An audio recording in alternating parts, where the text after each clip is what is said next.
hay nghe lung lá na nghe du thu ka sam su lem amani gop te lenge ko vel par moi na tlan du na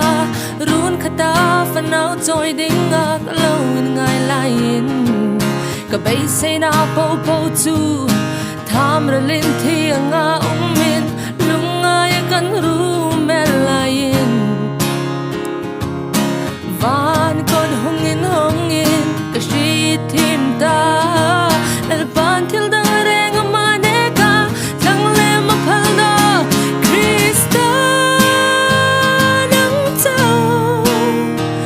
hi lo ni im me tu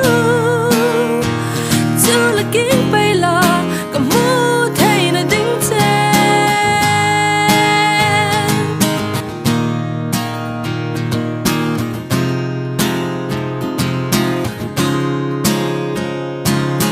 shil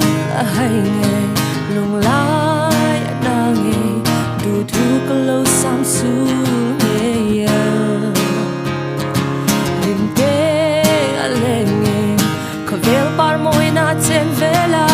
tlak sam reng nei lo ding nga ka lo in ngai lain ka bay say na po po chu su mga tham dal no kel si lung ai kan ru mel lain van kot hongin ka shi tim ta